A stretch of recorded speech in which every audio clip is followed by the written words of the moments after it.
Hey everybody, Dr. Dave Marquis here, and I had some things that I wanted to share with you today about enzymes. Occasionally we get questions in that I see repeatedly, and I realize if a handful of people are asking it, probably a lot of people are asking it. So enzymes are made in the body, but they're also things that you can take. And those that are made in the body, most of the enzymes that we have access to are made in the pancreas. We do have them released in other tissues in the body, but when we think about digestive enzymes per se, the majority of them are coming from the pancreas. Some are actually secreted in the salivary glands in the mouth in preparation of things that we might be eating. Now, what is an enzyme? It's actually something that simply lowers the energy necessary to accomplish a task. It makes things easier for you. So when you think about that, enzymes have a lot of different roles in the body, not just digestion. But that's commonly the area that people can kind of wrap their brain around first so that they can extrapolate that out into other areas of the body and understand the broad utility of enzymes. So we've all experienced overeating or eating a lot of something that kind of sits heavy in us. And it actually makes us feel kind of sluggish. And we have to give it time to be digested. Well, all of that can actually be sped up by the addition of different enzymes. So there's enzymes for fats, like lipases. There's enzymes for proteins, like proteases. There's enzymes for carbohydrates, like amylase. And there's subcategories off of all of those that the body makes a variety of different types and quantities relative to what we're eating. But enzymes are used in other tissues as well. For example, you've probably heard of CoQ10. Well, that's an enzyme that the liver actually makes, and it's used throughout the body to help to oxygenate our striated muscle. In fact, many people who are on drugs to lower cholesterol, the statins are designed to block a certain enzyme pathway in the liver, so carbohydrates don't get converted to fats. That's how your cholesterol ends up getting lowered. But it also arrests much of the production of CoQ10. And so sometimes when people are using pharmaceuticals like that, they notice that their muscles get achy or crampy, or their ability to maintain the same physical stamina that they had previously has been lessened. And that's because they have less CoQ10 to tap into. Well, that's one enzyme that is ubiquitous throughout muscle tissue. So it's significant in the heart. When people are trying to exercise, you want to make sure you got CoQ10 on board. When you're going to altitude, like we live at a coast in California, and when folks that live here go to altitude, we usually feel it pretty quickly. Particularly those individuals who are depleted of that particular enzyme family, or genetically they might not make it that well. And there's a lot of those folks as well. So a whole nother category of enzymes that I think people should be aware of are those that just make us feel better. We've all experienced achy joints, sore muscles, kind of feeling stiff and creaky. A lot of that has to do with lack of proteolytic enzyme capacity, so that when we're exercising and we're breaking down our muscles and the body's trying to rebuild them, that whole process gets accentuated or accelerated if you have proper enzyme load. Interesting thing is that many of those enzymes should be able to come from our food. It's just we don't usually eat them, or at least not in enough quantity to have a significant impact where we can actually feel the difference. For example, I had the opportunity many years ago to live in Japan. And in Japan, I was able to eat a standard Japanese diet. And almost every morning, I had a small bowl of rice with this stuff called natto on top. Horrible smelling. It's basically really aged, fermented soybean curd.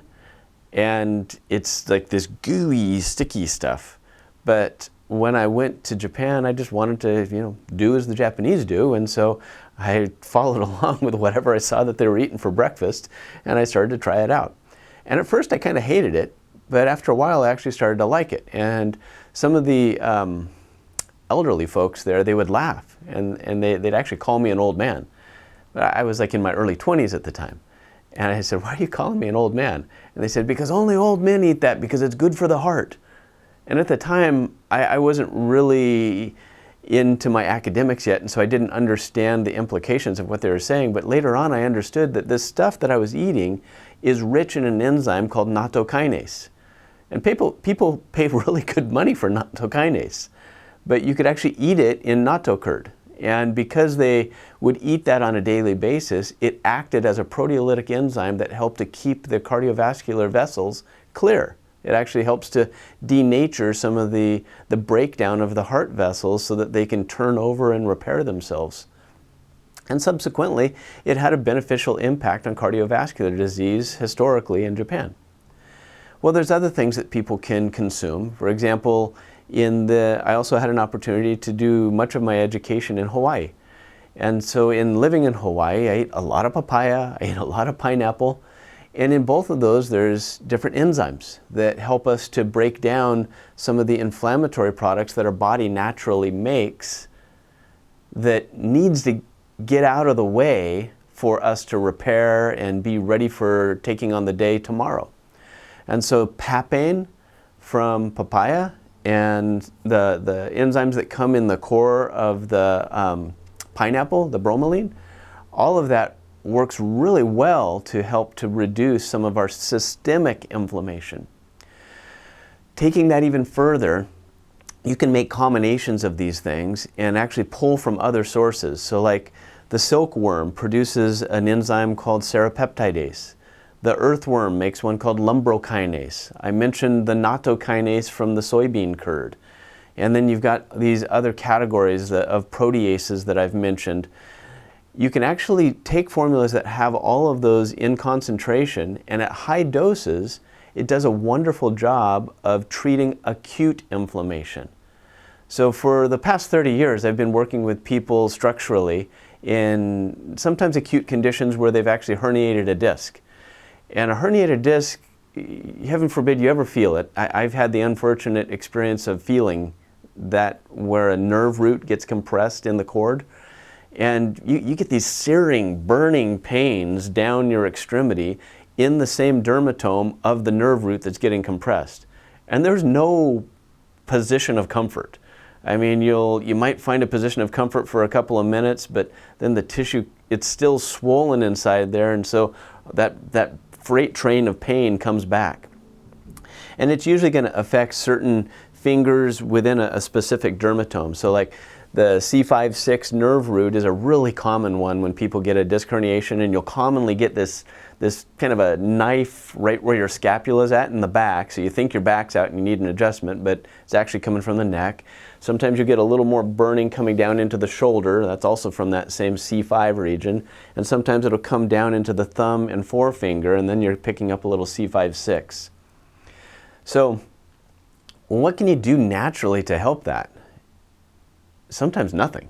Sometimes you actually need some advanced medical procedures to go in and help to decompress that, but more often than not, I'd say 75 to 80% of the time, it lends itself to natural care. So shrinking those swollen tissues works really well, and some of these proteolytic enzymes work fantastic. Some that are marketed that you can pick up over the counter, like there's Wobenzyme, there's serrapeptidase, there's a variety of different companies, Vitalzyme XE, that's a concentrate of that.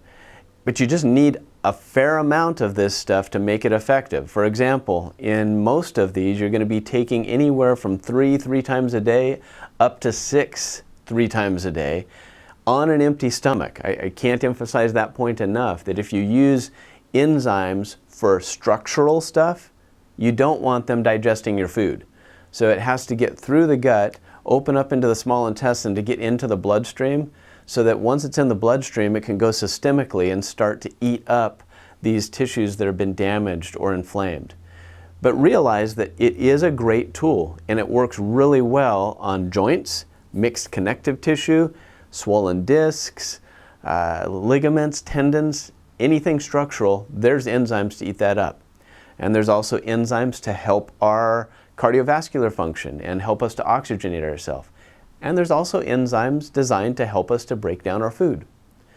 So I hope that puts that whole concept of enzymes into a package that helps you to understand that, okay, enzymes aren't all the same, and depending on the task that I'm trying to achieve, the dosing might change, and the time that I'm going to consume them may also be specific relative to what I'm trying to accomplish. If it's structural, take it on an empty stomach. If it's digestive, then you need to take it with your food. And one more point on the food side, there's actually 3 steps to the digestive process. There's more than that, but 3 key steps. Your acid is supposed to be made in the stomach. Your bile is supposed to be made in the liver and then released through the gallbladder. And then that little soup that gets made when those 2 juices start to mix is supposed to stimulate pancreatic enzyme release. So sometimes if you're needing a volume of digestive enzymes, you might actually just need a little bit of stomach acid or bile to help to kind of cue the pancreas into function. So realize that there's a synergy there. And most functional med docs should be able to guide you in that if you have personal questions in that regard.